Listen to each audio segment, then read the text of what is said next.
Welcome to How to Repair. In this video I'm going to show you how to change one of these door handles on the Hotpoint and Ariston machines. Now this is a very unique handle because it's the larger handle which opens from the inside, and they do occasionally break. You'll find that your pecker unit will actually be loose and the actual handle itself has broken.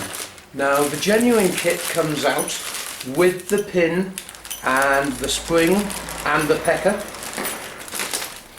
It also comes out with the handle, and they are colour coded depending on your model of the machine. And this plastic piece here actually breaks on the machine. Now you'll need to remove your door from the machine. That's just undoing the screws that hold it on where the hinge is, and then we'll be able to strip the door down and replace the handle. You can either use a normal Phillips, but I have a tendency to use my electric screwdriver. Just undo all the screws all the way around.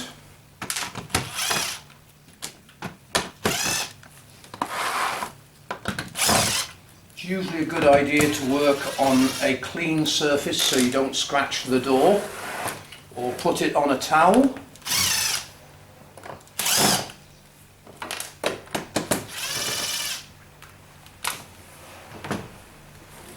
Once you've undone all the screws all the way round, we're now able to separate the internal part from the external part of the door.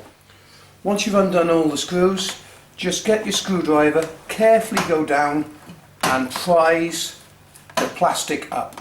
You may need to do this in a couple of points, and carefully go round, unclipping it from the outer housing.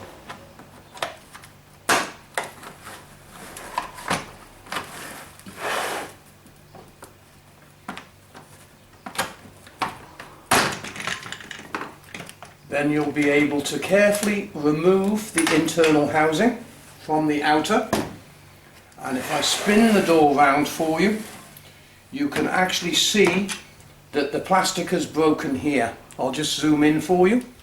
As you can see, the plastic has broken here, so what you need to do is remember that the pin faces towards the outside.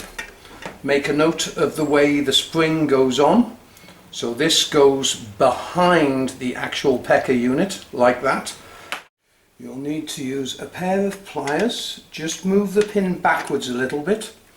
Then you'll be able to lift up the door and take the handle away. Right, to reload the new parts, you need to hold the two pieces together and put them into their location. It's a little bit fiddly. Then slide the pin down through the spring, through the pecker pin, through the other side of the spring, then slide it down.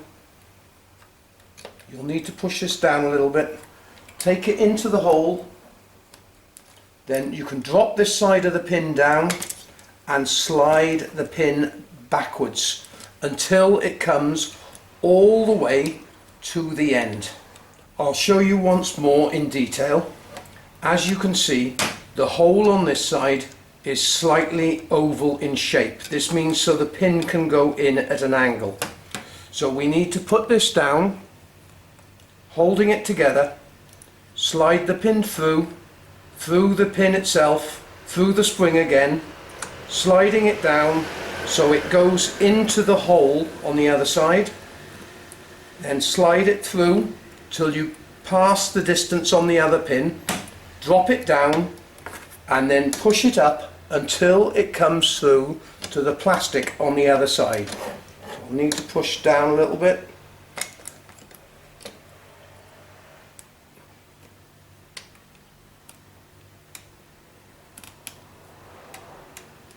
And there you can see the pin coming through. Now that's ready to insert back on the door. So to put the handle on, line the hinge up so it's going to sit in the correct position. Open the handle all the way so it goes over the location lugs, and then it will just click into place.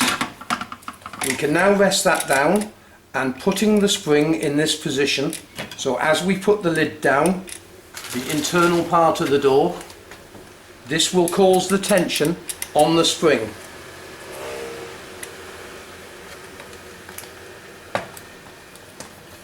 So carefully go round all the way and just compress the door down, and then when we put the springs in, we've got a good amount of tension on the spring, which you can see here.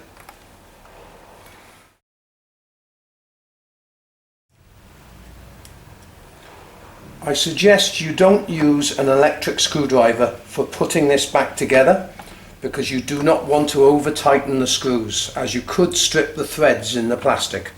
So just with a normal screwdriver, go all the way round till hand tight and just a nip, somewhere in the region of 1/8 of a turn. So as soon as it becomes hand tight, just give it a slight nip, and that's all you need to do. And there you go, you've got a working handle again, which is all working perfectly. I'm sorry I can't show you putting this back onto the machine, because the customer actually brought the door into us. But to remove the door, as I said, you've just got a couple of screws, 2 or 4 depending on the model, which will hold the hinge part to the door, which fits it to the machine. Thank you very much indeed for watching this video. Please remember to buy the parts off us, as that's what keeps us going and able to make these free tutorials for you. Thanks very much indeed for watching. And if we did really help you, remember, you can always support the website by clicking on the Buy Paul a Beer page. Thanks for watching.